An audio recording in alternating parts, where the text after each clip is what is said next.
over the last 9 months, we've doubled revenue here in Australia. So Wallpaper's making a comeback. It's pretty crazy, pulling out MAC cables and power cables out of knee-deep water and not realising the power was still on. In Australia, we've got 9 million households. In the US, there's 127 million households. Welcome to Add to Cart, Australia's leading e-commerce podcast that express delivers all you need to know in the fast-moving world of online retail. Here's your host, Bushy.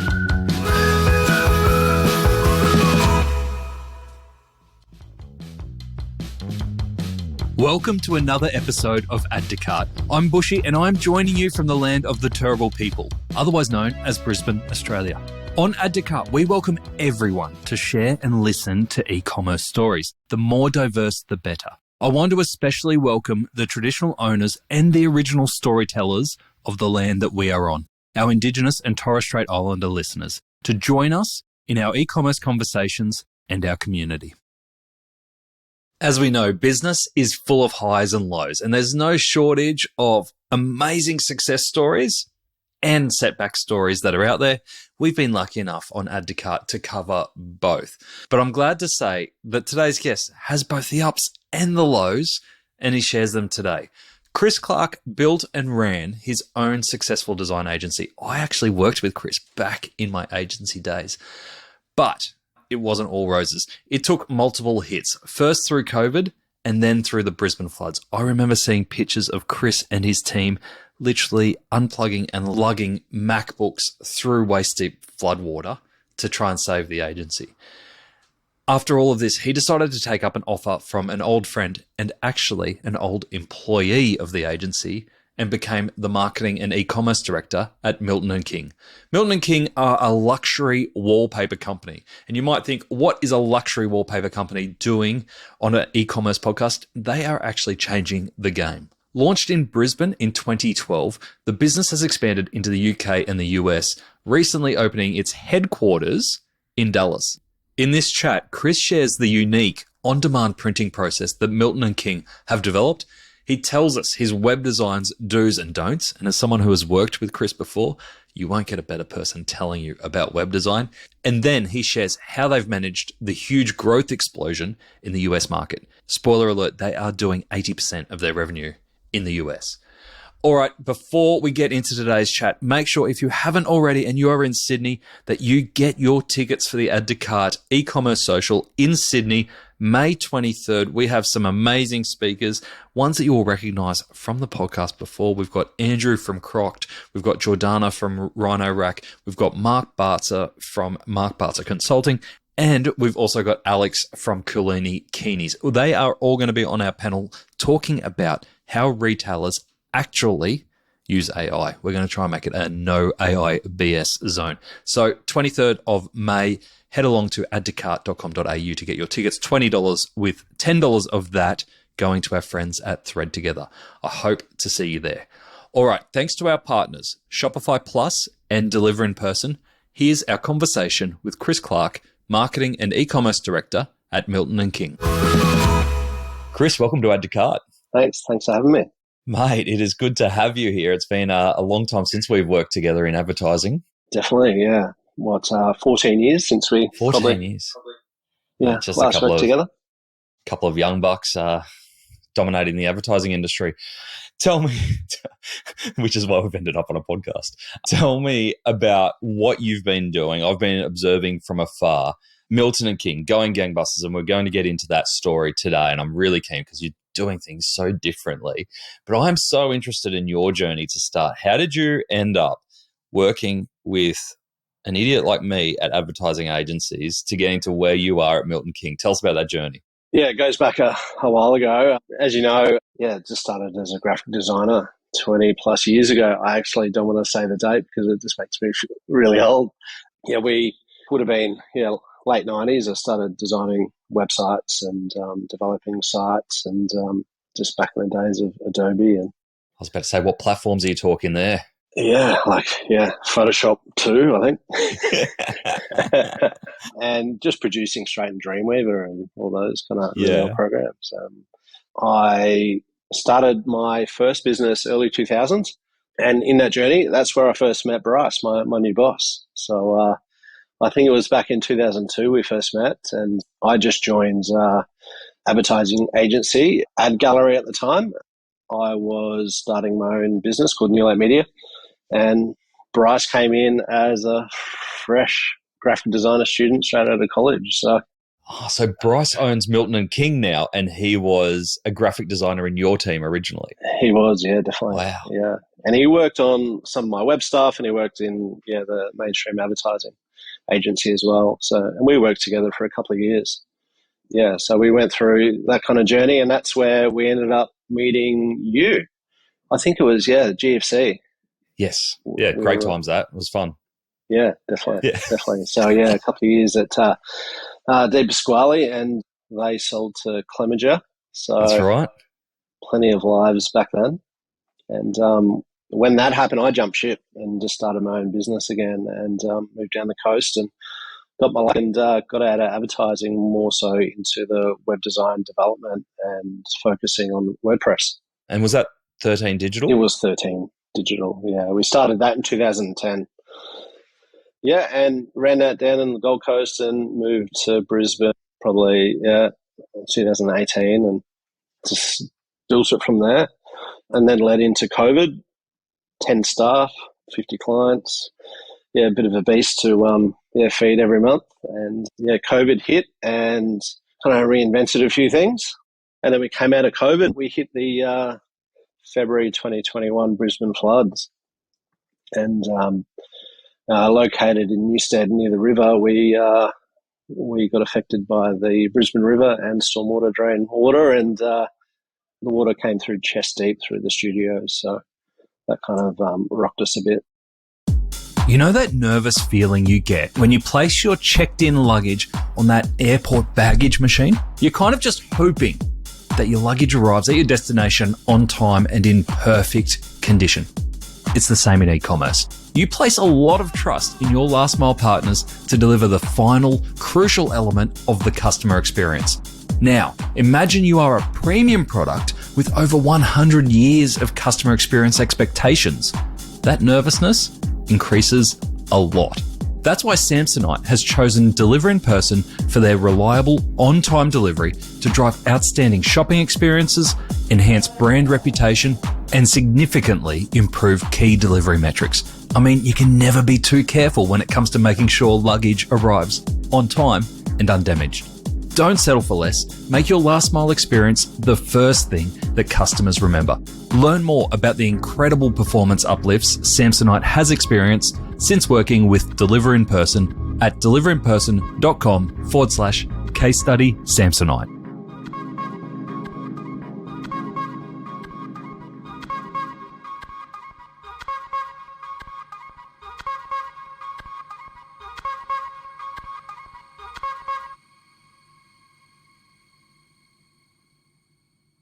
I remember seeing the images of you and the team just pulling things out of the office in waist-deep water. That must have just been such a crazy experience.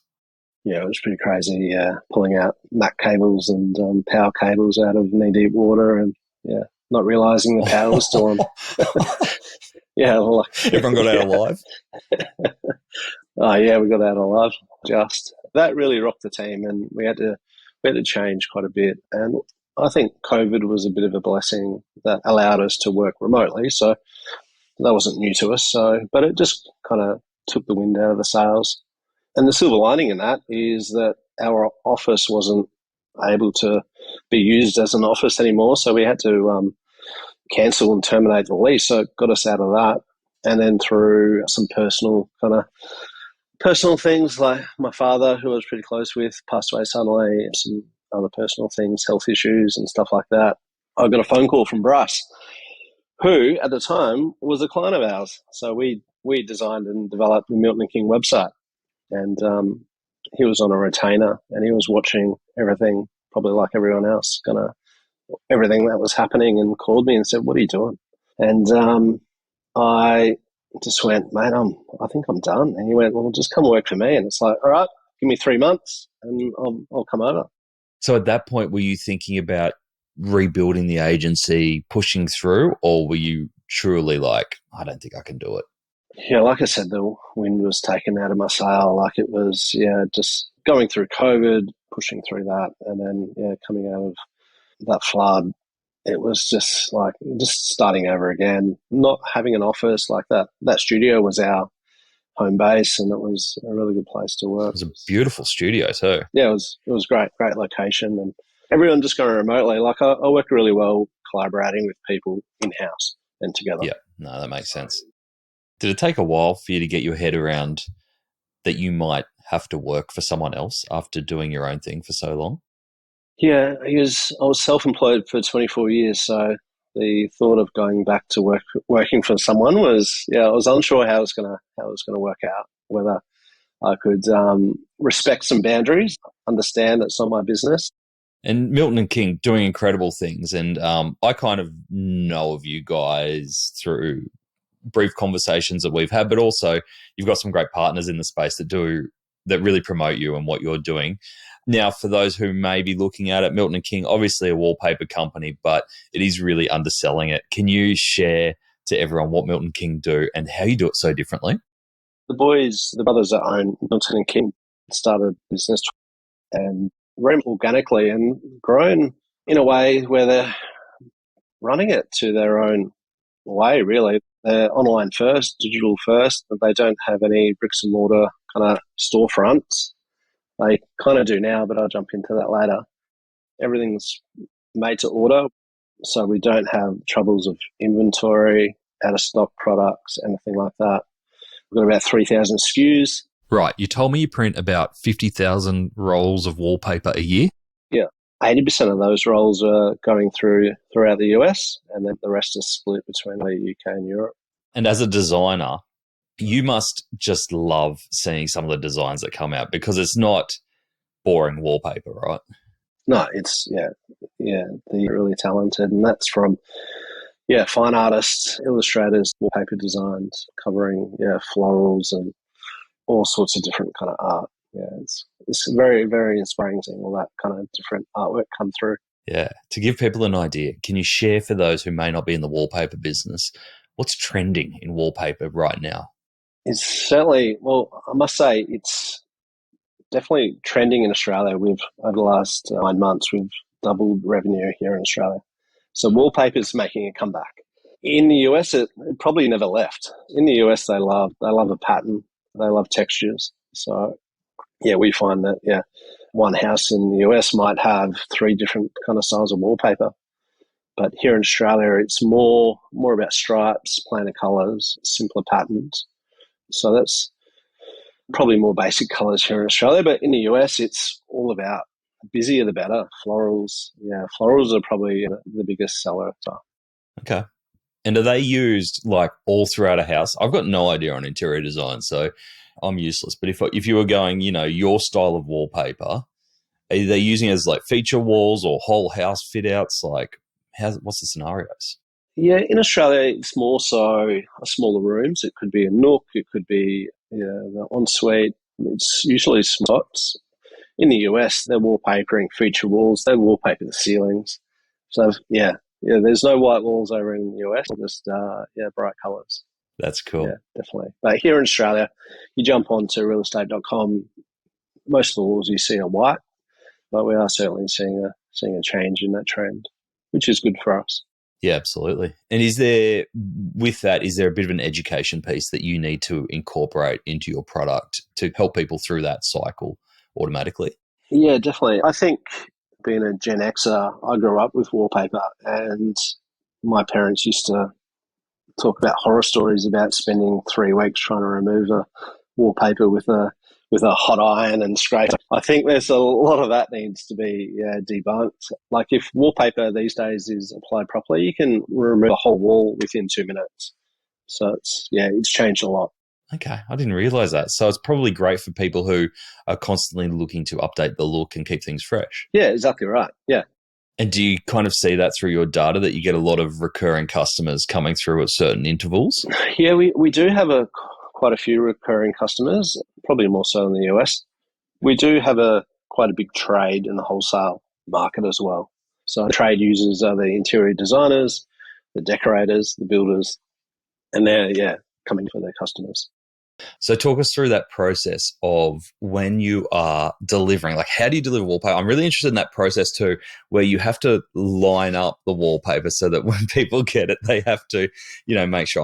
I'm assuming it's all done via the computer, that it's all done automatically. But tell us about that process of getting that printed out, and then how do you actually deliver wallpaper? The process is pretty fine-tuned these days.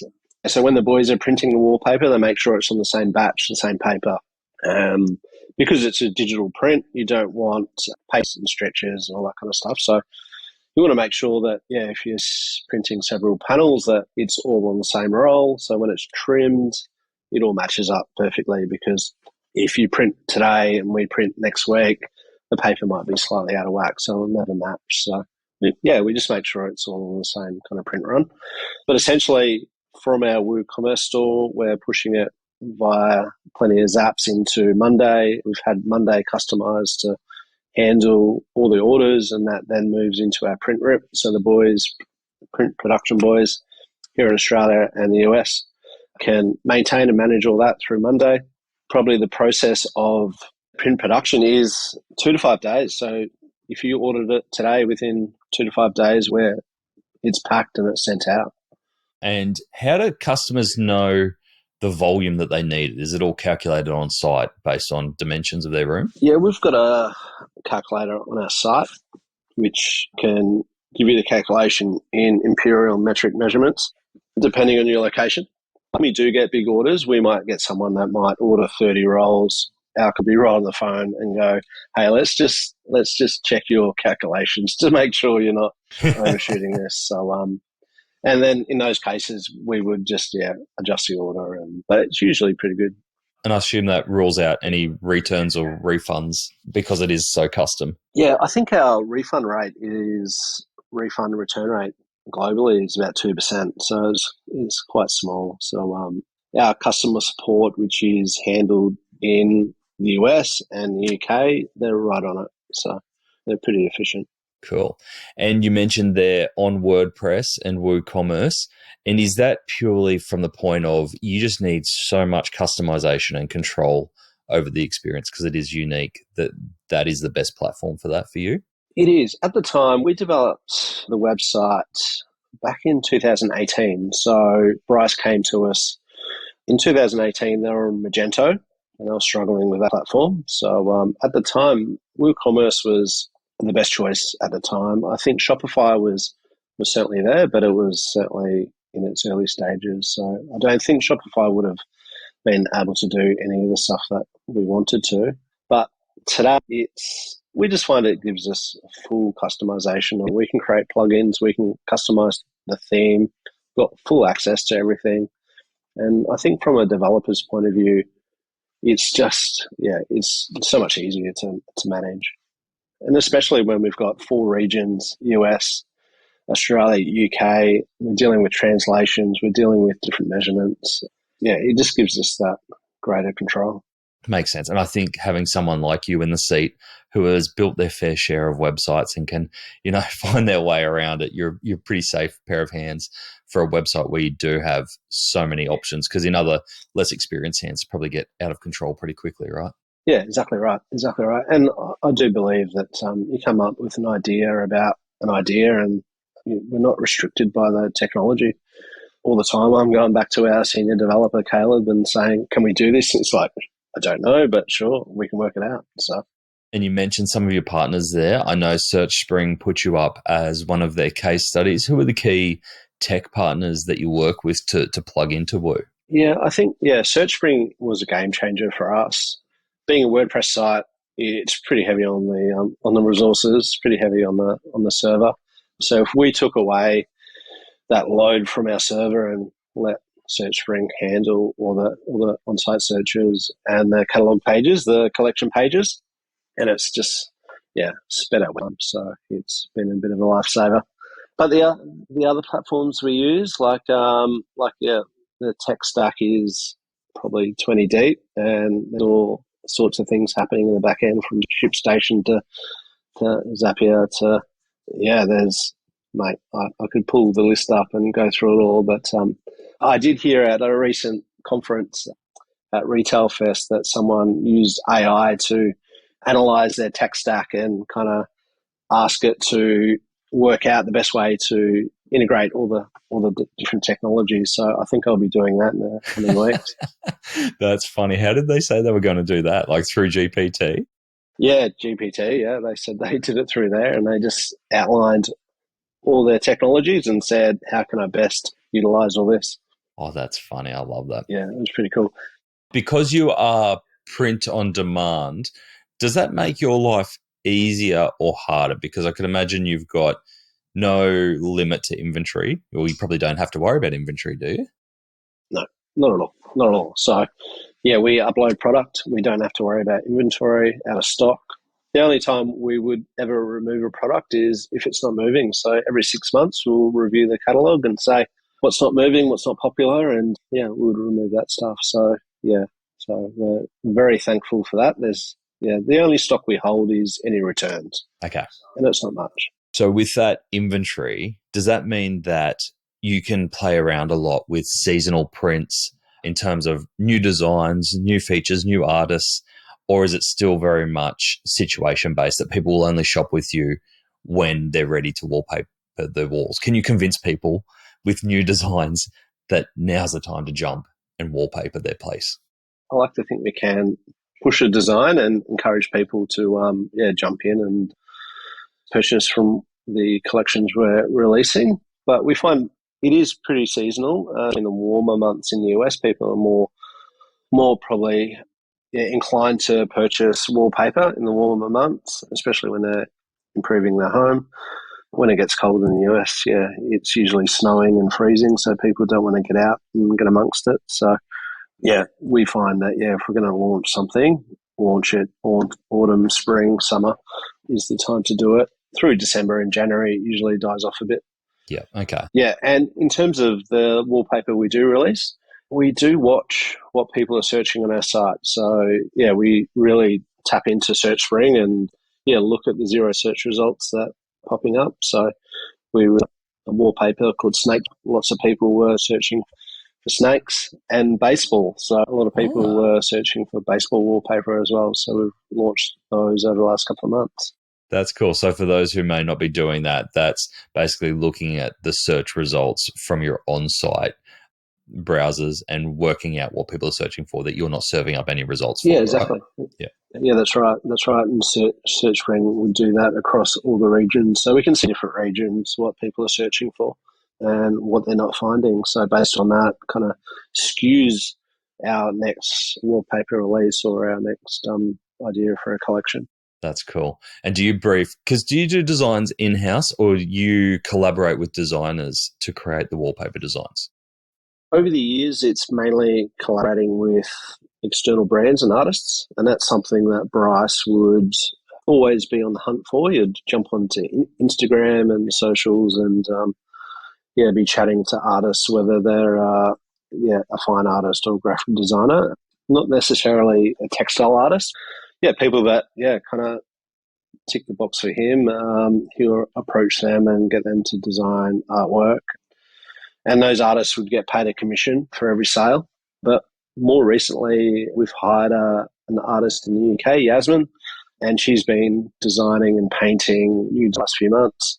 So we're really pushing more towards, producing our own artwork. And then that way we can really control what's trending, what we're releasing, when and where. Deuce, merd, doo-doo. Sorry, just doing some research. When Who Gives a Crap became a household name in Australia, the team decided that it was time to take on the world. With a business model that relies on D2C sales rather than traditional supermarkets, it wasn't going to be a paint-by-numbers exercise. That's why they upgraded to Shopify Plus. With Shopify Plus, Who Gives a Crap was able to take advantage of expansion stores into the US, UK, and Europe with customized brand messaging, prices, currencies, checkouts, and yep, you guessed it, new words for poop. With automated B2B capabilities, front-end customization with Shopify Flow, and seamless integration with partners such as Klaviyo and Recharge, Who Gives a Crap are taking on the world. They've surpassed 1 million international orders and increased customer lifetime value by 20%. Check out shopify.com/au/plus and get in touch with the Aussie Shopify Plus team to see how Shopify Plus can help you take on the world.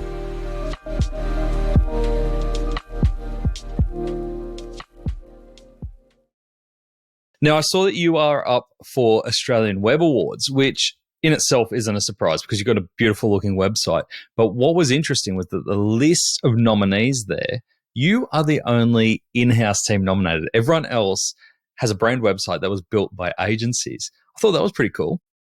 Yeah, right. Yeah, didn't even realise that. I think that, goes to our credit, I suppose. We're playing with the big dogs. Yeah, you must be still scratching that design itch from our agency days. Yeah, definitely. Quite surprised that coming across from agency to a single brand that we're, it's definitely ticking that design box. That's awesome. Yeah, it's really good. Certainly keeping us challenged for sure. And are all your team as design focused as you? Like, does your enthusiasm for design kind of go across the whole team? Yeah, I think it does. Yeah, certainly with Bryce, his background is a graphic designer, has been for the last 20 odd years. Jess, who's another designer on the team, focusing on wallpaper, she's definitely design. And we've just hired a new full-time designer in-house and a full-time EDM specialist as well. So, yeah, everyone is very design-centric, which is great. So, yeah, it makes my life much easier. That's cool. Developing your own little agency in-house. Yeah, fun times. When it comes to e-commerce website design in particular, do you have any non-negotiable principles or, design principles that you go, it has to at least meet this standard or stick to this principle? Overall, it is just a common sense principle. It's essentially just using traditional design standards, really. Logo top left, making buttons nice, big, bright, using lots of white space, typefaces, really important on typefaces. And I think, getting back to the core design principles is, looking at your line heights, your letter spacing. It's something that probably goes missing a little bit these days because everything is kind of automated. But, really looking at your typefaces and letter spacing really helps. So that's probably my kind of, do or dies, really. That's cool. Any typefaces you wish would die? No, I love all typefaces. Even Comic Sans has got a place in this world. Yeah. No, I don't. Awesome. Now, I'm really interested in the US because I understand that Bryce and his brother started Milton and King from Toowoomba, originally from Toowoomba, but like you mentioned, now 80% of market in the US. Was that always intended to be US first? Well, I think the boys, when they first started, Milton and King had no idea of the market in the US, and I think it's just come organically. And when it did hit, pretty much spending all their money on shipping to the US, so they kind of had to get over there quickly. They started in Austin first, and then found out and discovered Dallas was probably the place to be. So that was a really good move. But I looked at some figures the other day, like. In Australia, we've got 9 million households. In the US, there's 127 million households. So the market's a lot bigger, so many more walls over there. And how much of that market penetration do you think you've got at the moment? Like, what's the potential? I don't think we're even scratching the surface really over there. We're up against some competitors that have been around for 80, 100 years. And they're all bricks and mortar, and we've come in digital first. And we're just kind of scratching the surface, I think. We've got lots of room to grow. That's so cool. And I could imagine that when you're at the stage of business that you're at, where there's still so much potential and so much market growth in front of you, but you've come from Australia with a business model that's set up for the US first and foremost, that changes a lot of things and how you're set up compared to a lot of other e-commerce businesses, even in terms of how you fulfill, how you ship, how you manufacture, even what technology platforms you use. Are you thinking it from a US first perspective? Yeah, I think so. I think all the technology that we've set up can work globally. So we're currently kicking into the European market at the moment. Same technology. We might have to change shipping partners, obviously for obvious reasons over there. But our global print manager is based in Toowoomba. He oversees everything that's happening in the US and Amsterdam. He can log in via the VPN, control everything, do print runs, utilizing Monday and from WooCommerce and using Zaps and everything. Everything just kind of flows really nicely and effectively. It's a really good lesson, isn't it? Like if you do foresee your brand being international or US focused, even if it's in a couple of years, making those decisions that are globally recognized. Yeah, that's right. And I think it's setting up good practices early before you get too busy. Yeah, backtracking, and once you're getting 1,000 orders a day, it's pretty hard to change your system. So do it early and set up early. It's too late then, isn't it? It's been so much fun talking to you, Chris, to catch up because it's been a long time since we've had a good chat, and I've loved hearing about your ups and some of the downs, especially around the flood and 13, what came of that. But it's been amazing to hear what you're doing now at Milton and King and taking on the global stage. And I think that sets you apart from other e-commerce businesses here in Australia, is that you kind of head down, bum up, and just taking on the world, which is really exciting. Yeah, that's right. Yeah, we're quite achievers, and I think we just put our heads down, bum up, and get on with it. So good. Look, you've given us some hints on where you're going with Milton and King. You mentioned Europe there before. What's in the plans? What's coming up in the next 12 months that's really exciting you? I think the business-to-business opportunities are quite big. So we're looking at setting up some platforms for that, a bit of a kind of exchange platform for our artists and give them greater access to printing wallpaper and access to existing wholesalers out there. So that'll be a big play. A pattern creator where our trade users, interior designers can start creating their own patterns utilizing our colors, but that'll give them greater control to print wallpaper, print fabric, and match their kind of home designs. I can imagine you, because you are such a beautifully aesthetic brand, even when you are handing over design capabilities to others, you'll want to put some safeguards around that so it doesn't come off brand. Yeah, definitely. Yeah. So we'll restrict the patterns. We'll restrict what kind of sizes they can do, stripes and checks and all that kind of stuff. So, and we've developed 3,000 kind of list of colors that these designers can choose from. So printed a swatch book, not too dissimilar to the Pantone book. So it's very cool. Yeah, it should be really cool. Mate, you're going to have to design something of yourself to put like your own wallpaper up on the back because you're going to be doing more interviews here. I can tell you're going to need your own wallpaper up the back behind it. Yeah, a few comments have been made about my backdrop. So, maybe we need some skateboarding wallpapers or some more baseful ones. Some Sydney Swans ones. Maybe Carlton, mate. Oh, go for that. Look at him. He's got his year coming up. All Carlton supporters up and about. Yeah, definitely. Now, Chris, if people have listened to this and they're keen to check out Milton and King from getting their place wallpapered, or I would suggest just going on and having a look at the site because from an e-commerce perspective, it is refreshing. It's not a template-driven site. There's lots of like nooks and crannies and interesting design features. What's the best way for them to do that? And then if you're up for it, for them to get in touch with you? Just jump onto miltonandking.com, head to the site. I reckon you can spend hours in there just curating your own kind of wallpaper ideas. But jump on to the website. Instagram is a really good resource as well. We've got a really good Pinterest page. So plenty of wallpapers up there, and jump on LinkedIn. Beautiful. Chris, thank you so much for joining us on Add to Cart. Too easy, mate. Thanks for having me. Great to see you. It has been phenomenal watching Chris navigate his way through all the highs, all the lows to what he is now leading at Milton and King. And it was great to actually have the chance to catch up with him because it had been a long time since I spoke to him.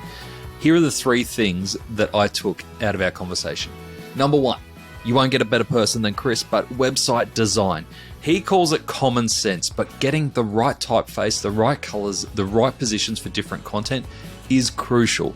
And there are formulas and ways of doing it that don't have to reinvent the wheel. Whether it's you or whether it's a design team or whether it's outsourcing, make sure you spend time getting design right.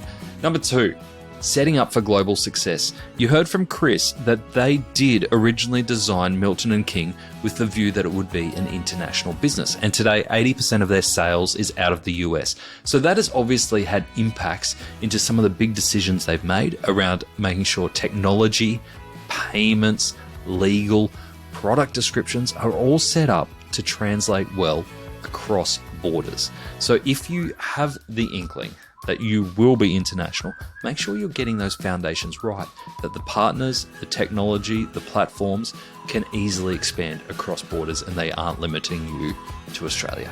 And number 3, embrace change. We heard from Chris the ups, the lows, even coming around and now working for one of his old employees.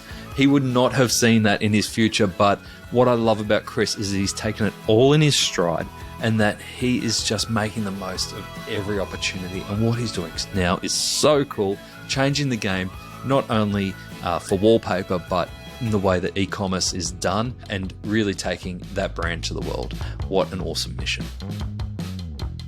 Thanks for joining us today on Add to Cart.